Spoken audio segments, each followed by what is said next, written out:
one. Welcome to the Mindcraft Podcast. My name is Kimberly Quinn, and I've got the wonderful Jim Stutz back for episode 4 of For the Top 5 Regrets of the Dying, which Jim was inspired by the book by Bonnie Ware. And today, Jim is going to talk about, this is the 4th episode on, I wish I hadn't worked so hard. And truthfully, Jim and I have been, I can see it, we've been off the record here for 17 minutes talking about this because it's so exciting. So, Jim, I'd like to welcome you back. Thank you for taking your time to be here today. Thank you as always. It's always an honor and a pleasure to be invited into this space. Yeah, and I'm just so glad to have you, Jim. And he and I were just talking about that, the listeners that goes out there. Last I checked, a month ago, it was listened to by 52 different countries. And so we were talking about how we may not know if something touches any of you. I mean, feel free to reach out and let us know. But just to know that what Jim's been talking about in this series is so incredibly important, because for those of us who are not, thankfully, at the end in hospice or dying or something like that, that we still have time to flip the script on this thing.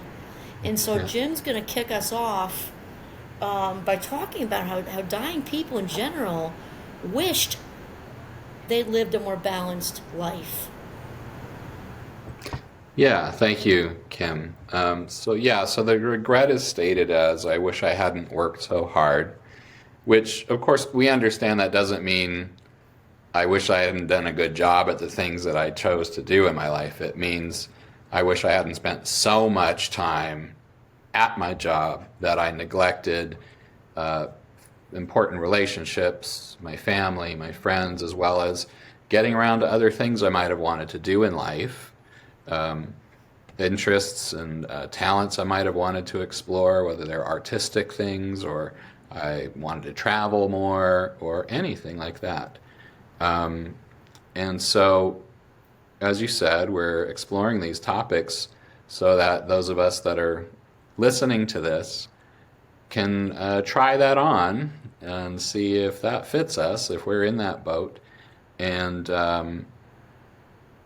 make some adjustments while we have time to sort of take a larger look, maybe pull out and see our lives from a larger perspective and see, maybe we are in that situation where our lives are not balanced like we would hope they were, and we can start to take some steps to restore that balance, or maybe create it for the first time. It may not be a restoration, maybe we never had it.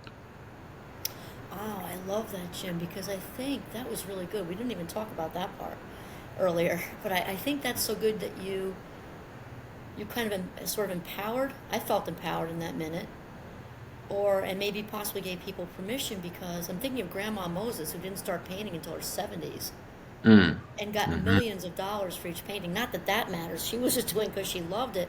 Because Right. some folks who are listening in their 50s, 60s, 70s, 80s, or beyond, or whatever, might think, oh, this show is for the younger people. This isn't for me. And it's I don't know never if you too can late. hear me. It's never too late, right?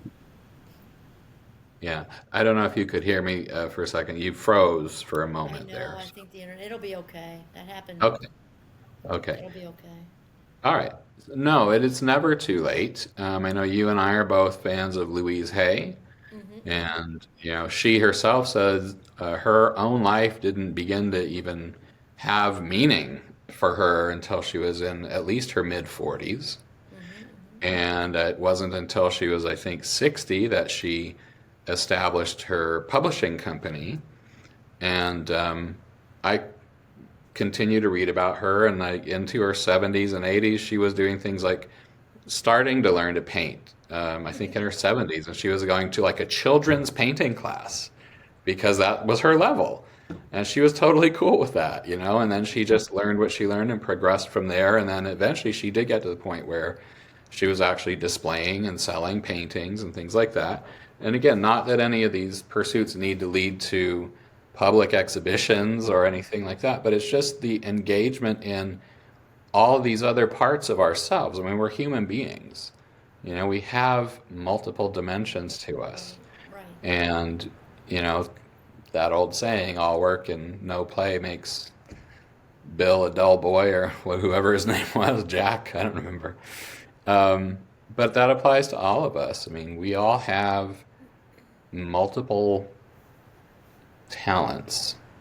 They may not be artistic. Our talent might be listening to other people, giving good advice, being a good counselor. We might be a good cook. We might be really interested in gardening.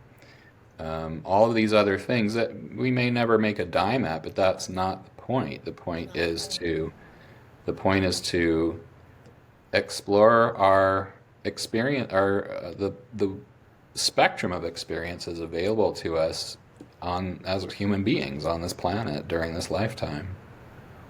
No, I absolutely love that. And just, I mean, gosh, just think of the valuable life minutes that slide by when we're just on autopilot. There's no bigger thief than of life minutes than autopilot, right? So I'm wondering, Jim, like, what happens? I was reading, and Jim writes fantastic essays. I'm just going to put that out there too.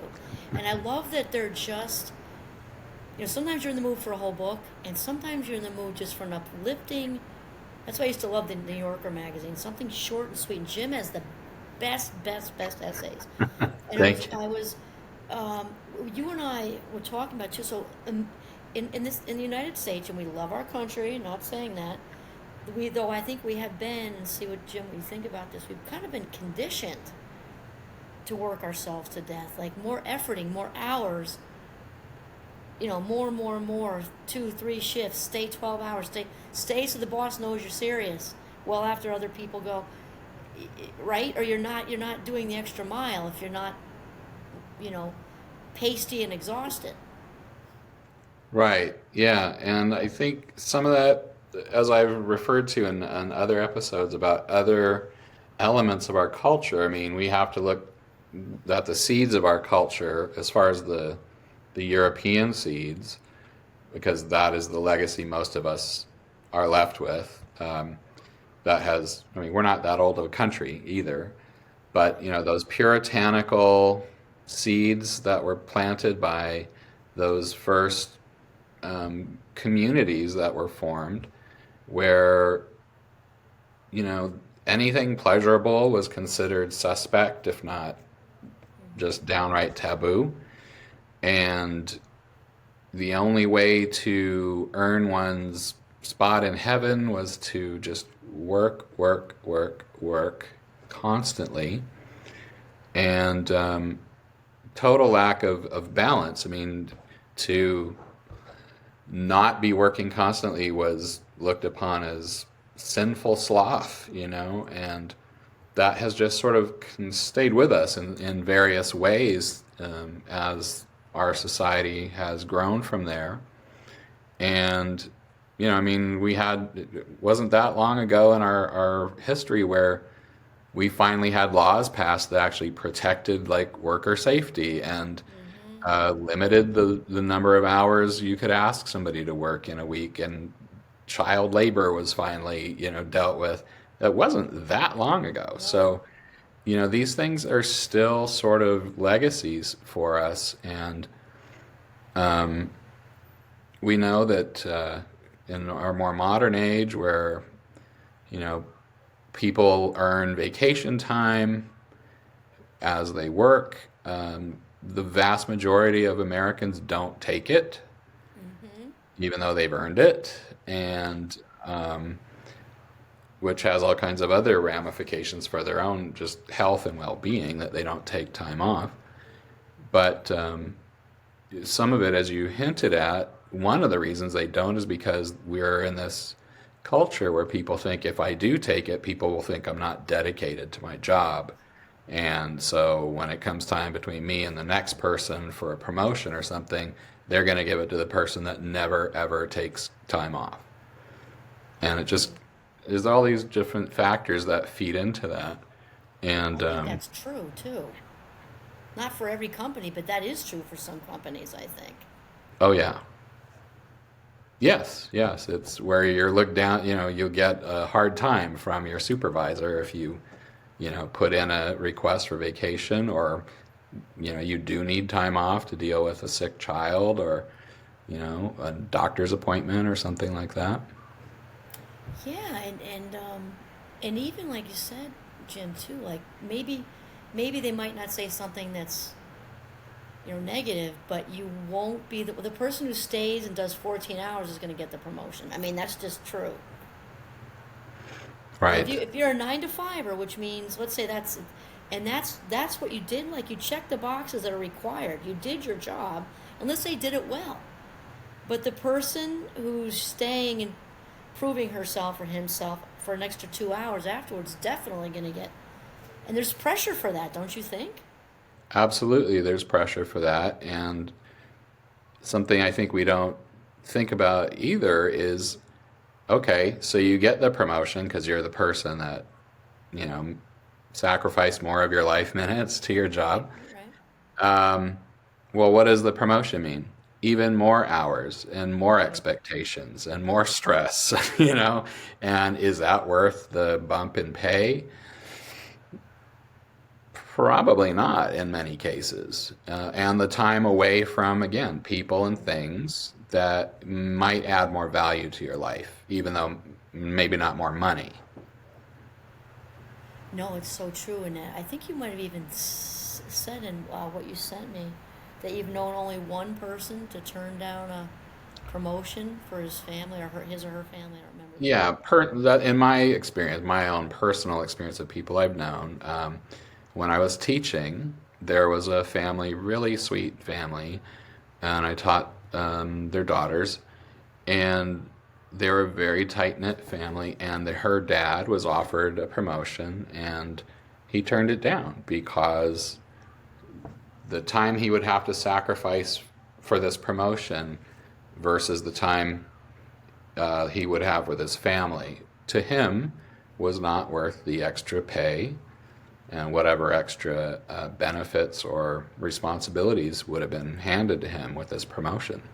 Good for him. Good. And that's Yeah, again the point of this show, right? He'll turn around at the hopefully a long and happy life and look back and being, I'm so glad. Forget abs- regrets. I'm so stoked because the money would have been gone, the kudos would have been gone, the little name tag thing on your desk will be gone, but you have the right. memories with your wife and kids. Yeah, yeah. It reminds me of when you say it that way.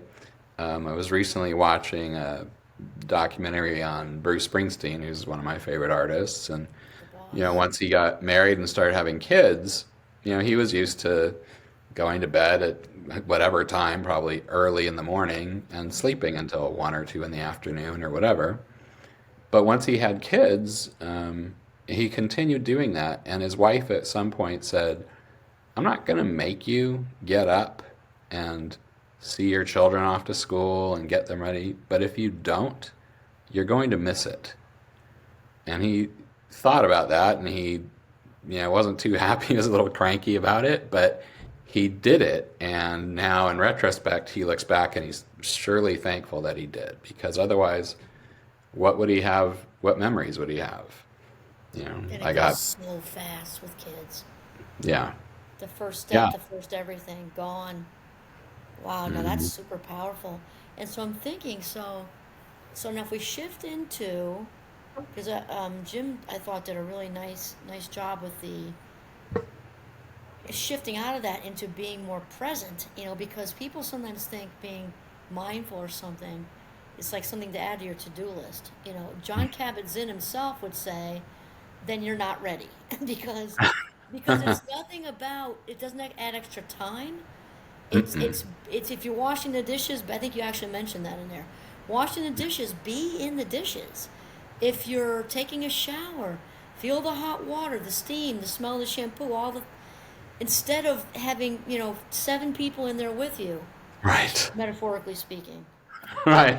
Unless they're real, then good for you, but even if it's, 7 people in there because we do like just be in brushing your teeth, just brush your teeth.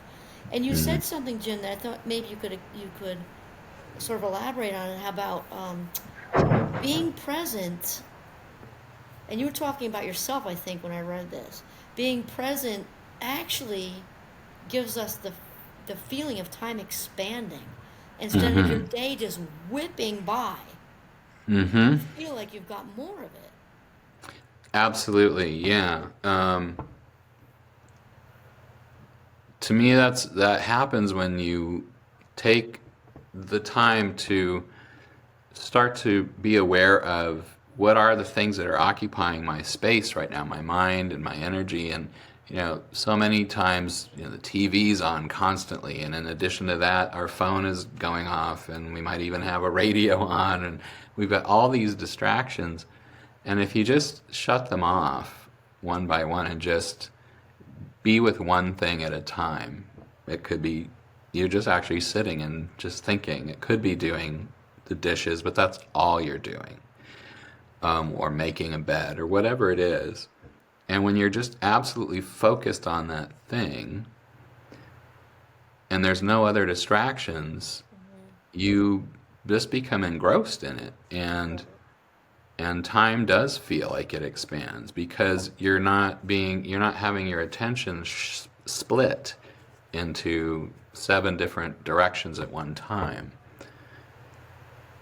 Yeah, and that's yeah, and then you also said, Jim, that leads right into what came to mind is when we do this, when we work at being more present in anything we practice or rehearse, we get better at, right? So, Hmm. so the more we become better at being in the now, we're actually teaching ourselves to concentrate again, Yes, yes, not and inside this world. no, not at all. And when we're not able to concentrate, we're not really experiencing Hmm. fully the things that we're experiencing. And if we can remember a moment or an experience we've had where we were really locked in for whatever reason, and compare that to the way we experience most other things, which is we probably don't even remember that we did them. I know I've been guilty Right, of right, that. right, right, right. But imagine the like something that's your favorite thing to do or your favorite person to be with.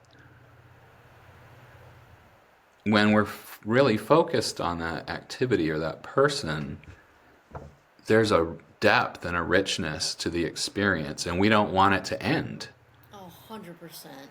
you know? And when we're not that focused and we've got all these other things going on, it could be the most potentially wonderful thing in the world, and you will have just, like I just said with the Bruce Springsteen example, you will have missed it. Even though you were there, you kind of went through the motions, but you weren't really there.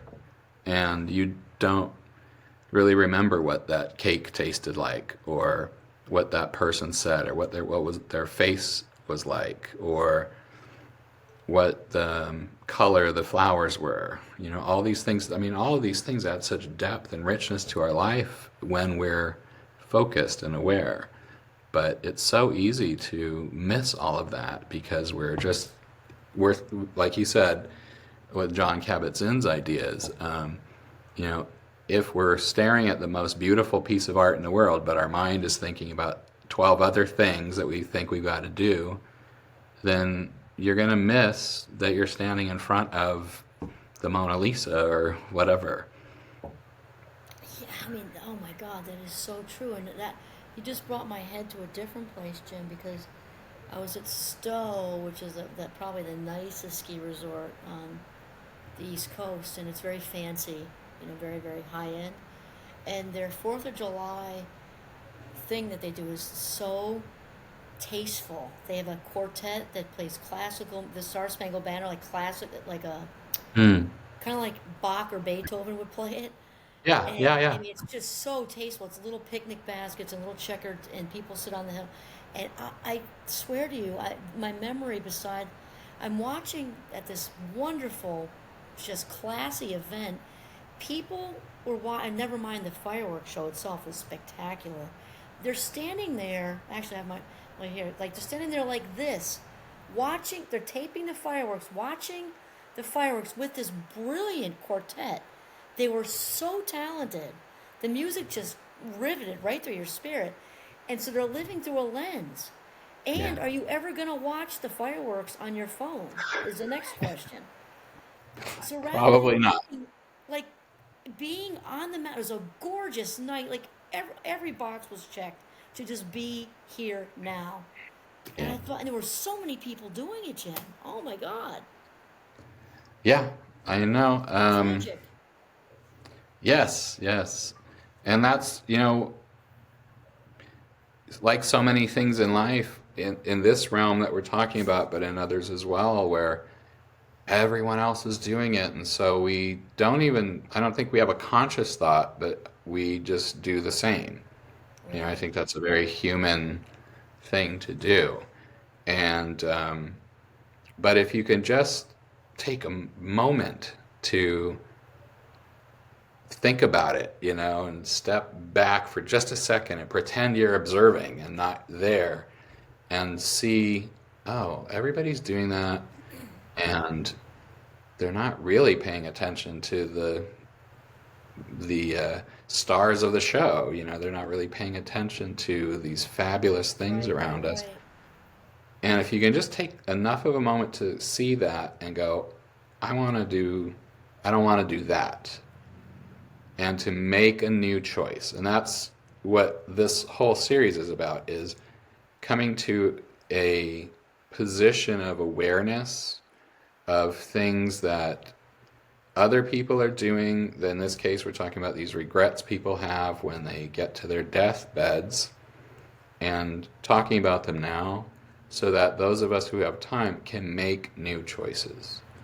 And it's just about making new choices in any of these things. Do we want to make a new choice about being more intentional about doing the things that will leave us with more memories, rich, wonderful memories as we progress through life, of actual experiences, not just, oh, I remember the time I took out my phone and took pictures of this or videotaped that, but I actually remember the vividness of these fireworks or the beauty of that string quartet. And like, I was just lost in it because it was so captivating. Those are the things that I would think most people would, if you gave them the choice, they'd want the actual memories to look back on as they get older. I would think so too. And I liked that you brought the memory piece in because cognitively speaking, I think a lot of people maybe aren't thinking about it, but the way the brain works, as you know, is only what we're attenuating to, and the brain can only do one thing at a time. People say multitasking, that's a myth. What looks like multitasking, right, is a quick shift in attention, and only what the brain is focused on makes it to long-term memory. So living through the lens like that, that goes down the rabbit hole, it's gone, Mm-hmm. Yeah, forever. and like you said, it takes you out of that moment because you're more concerned with capturing it on your phone. And how many of us are ever going to go back and look at those things again? Never. You're going to send it to a bunch of people who weren't there and don't care. Yeah, right. And Yeah. this is the cool thing you were at, which you can't capture anything in nature. I mean, there's some really good No, photographers out there, but like a firework, you can't capture that like it's actually happening. no, not at all. And it made me think, I had a little bit of a tickle. It made me think of a friend of ours in our group. He shared it openly, actually, on the podcast. I'll just say Rich. And that's who it is. And he shared with, excuse me, a little bit of a tickle. He was in full tilt. This is a while ago because he has since made changes. One of his kids, I think, was like 8, really young. And he was in full throttle working, a million hours a day, doing his big high salary job and starting his new business. Excuse me. And he walked in like this. And he walked into his house after on his phone. And his 8-year-old son, I think son, said, "Daddy, be with me," or something like that. And I forget but he was just, and he said from that minute on, he did not. I mean, that was over. When he was home, he's home. Mm. And caught it. And that was a lot of years ago because his kids are older now. Sobering. Yeah, and how lucky for all of them that for whatever reason he had it in his constitution to be impacted by that child's comment Hmm. to that extent. A lot of us wouldn't do that. And you know how awesome Rich is. Yeah. And I was also very impressed and also grateful for the listeners because he allowed himself to be vulnerable to admit that the 8-year-old was right, Hmm. and that will probably touch lots of people as well, and it with that raw honesty, and it feeds right into what you're saying, Jim, is thankfully many of us have time still, no matter how much time that is. We have some time, some life minutes to to make a change and stop some of these habits that are not good for us or the people we love. Absolutely. And I think it's not that big a leap to also think about, okay, I'm 55, I'm 65. I've always thought it would be fun to paint or play guitar or start a garden. Um, but I'm 55 or I'm 65. Wish I had done it all these years before. But even if you started now and you live to be 80, that's 25 years or 15 years of doing that thing.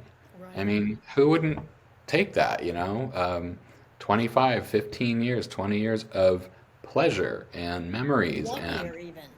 even 1 year. A Sure. week, really. I mean, if you're gonna have a last week, enjoy it. And mostly we don't know we're having a last week, right? So,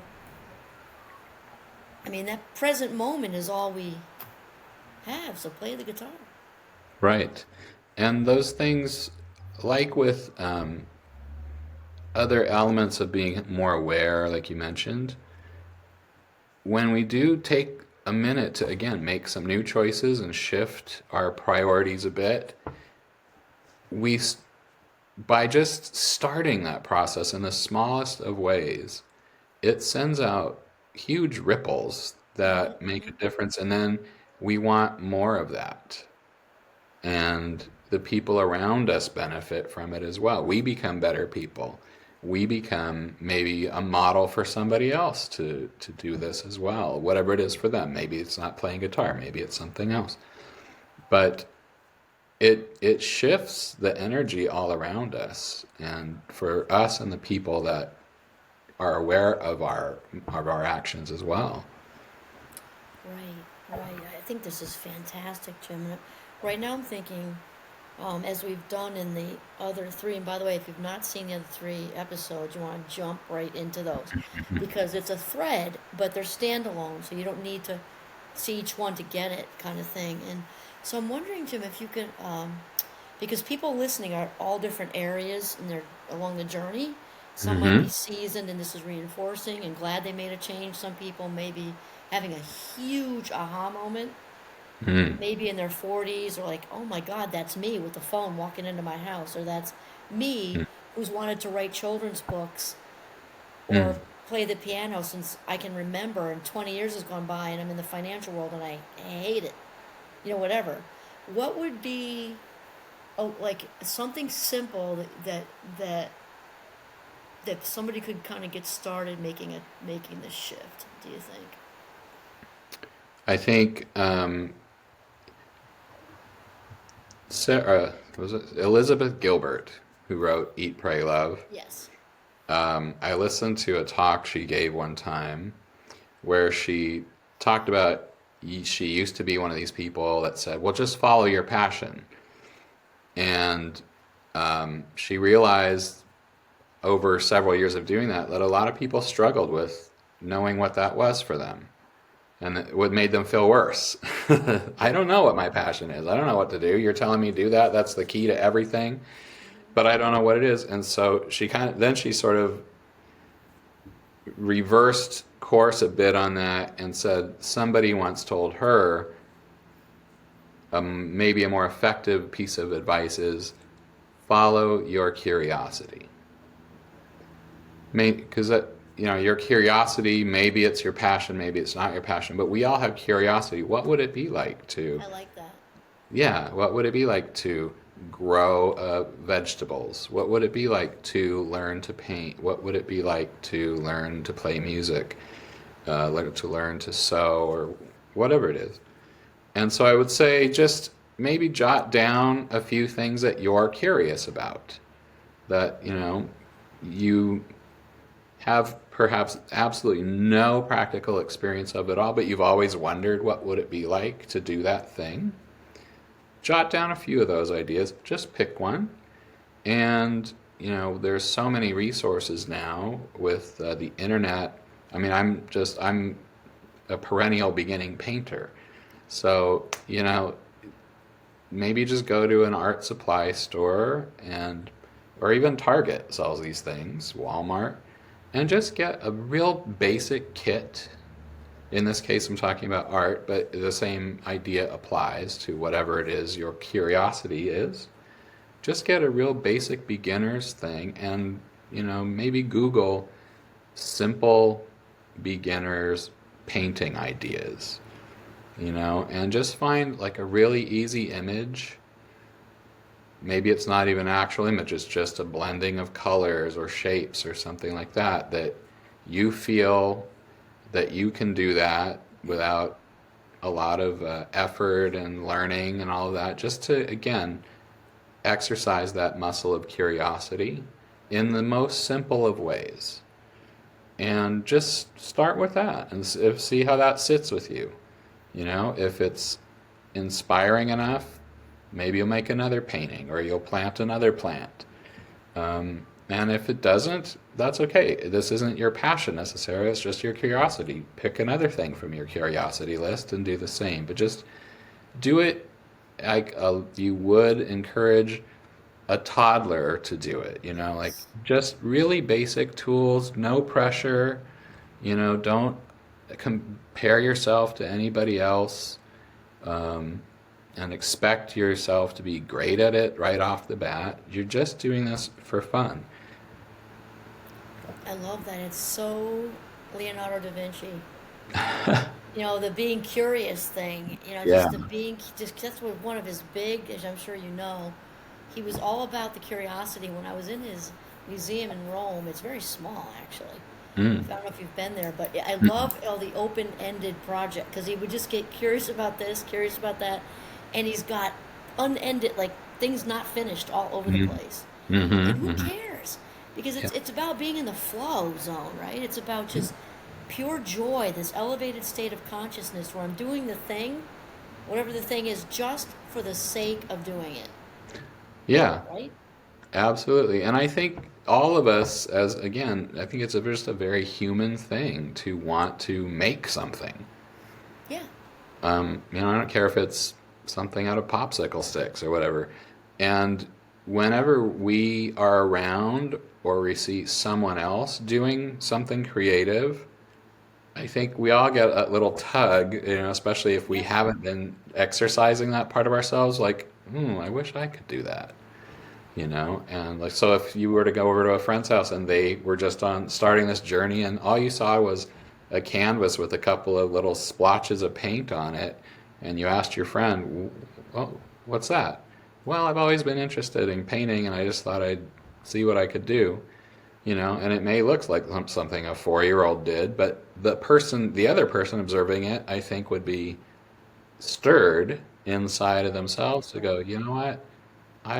Maybe I didn't want to paint, maybe I want to do something else, but it sort of rekindles that little spark inside of them Of the creative to, inside of you. yeah. And then, lastly, Jim, I think this is a good place. Jim capitalizes the word self in his essays and his notes, and I love that because you might interpret it differently. I interpret that as that sort of incorporates the divine, part of all of us, and I love that because throughout what I read about you earlier today, it's about really loving yourself, prioritizing yourself and your life minutes, because there is no more valuable commodity than life minutes. There's nothing we could possibly come up with that's more valuable than those. So especially when there are fewer in front of us than behind us, there's no time like the present, as they say, to pick up the guitar, start to cook, do the garden, whatever it is, because you don't want to, like back to Jim's theme here, is you don't want to be saying, I wish I hadn't worked so hard, and have that be a regret when it's too late, because the agony of that, and agony is the word, Yeah. would be intense. So now is the time, as they say. The time is now. Any last minute tips, Jim, or close off notes? Well, what I'm thinking, based on the comments you just made, is a couple things. Wayne Dyer often said, "Don't die with your music inside of you." Yes, yes, yes, yes. I love it when he says that. Yeah. So again, that doesn't necessarily mean it has to be music, but Right, right, just right. whatever is yearning for expression from within, give it a chance, let it out. And the other is, you talked about the capital S self, and you're right. To me, that is the divine expression of each one of us, and makes me think of one of my favorite quotes, which is by a scholar and a spiritual teacher named Ramana Maharshi. And the quote is, the greatest service you can render the world is your own self-realization. I And like that. so, Jump my back again. No, so it's when, true. yes, yeah. So when we put ourselves not in a self-serving way in the negative connotation, but when we elevate our own capital S self to the point where we are honoring it and its gifts, we will make our own world around us better, and the people that are around us will be positively impacted by that, rather than someone who's worked too hard, who's Right. worn down, who has all these things inside that have been wanting to come out that they haven't let out, and they're frustrated and angry, and they're going to take that out on the people around them, versus the person who is working at their own self-realization. Just sends out, both of them send out ripples of energy, one beautiful and loving and positive, the other one not so much. No, I love that. Plus, burned out people aren't that much fun to be around. I mean, and my very dear friend Oprah says that, you and I have talked about her a lot, but keeping yourself filled up. Selfish has gotten such a bad rap. Like there's self-serving, leaving people stuck at work, that kind of thing. But actually, authentically filling ourselves up Yes. when we have everything to give. And I thought about your music comment. I love that when Wayne Dyer says that. Oprah has Mm. said that because when she stopped her main show, Hmm. now she does the little ones. And people have asked her, like she said this. You have billions, I think, right, of dollars, or a billion. Anyway, tons of money, and you've done all this, you've done that, you made all this impact on the world. And they asked her, she was almost whatever age she was, older, and they said, how come? Why don't you just rest? Why don't you just stop? And her answer was, because I still have music left to play in me. Oh, yeah. That's That was her awesome. reason, not money, not she's famous enough, she's everything enough. Like Yes. she wants to do the things. Yeah. Yeah. We should So I all think that's we should all take a cue. right, right, right, right. So I would say that's so if we want to avoid the I wish I hadn't worked so hard on the memorial stone, and make sure that you don't leave this world with music still left in you. Amen. Amen. All right, Jim, it has been an enormous pleasure once again to have your amazing self with us for a fourth episode, and just wisdom bombs all over the place. And there will be a fifth episode as well. So the third one, what is today? Friday, came out yesterday because guests are on Thursdays. This one will air Sorry, the one that's in this. Okay, this one will air. There's another one in 2 weeks, which is the one that's in between. Then another one 2 weeks after that. And I would encourage you once again, if you haven't listened to the first couple, to go back and do that because they're awesome. So I will just say thank you, Jim, once again, for so generously sharing your life minutes with all of us. Thank you so much. It's my absolute pleasure. Thank you for having me.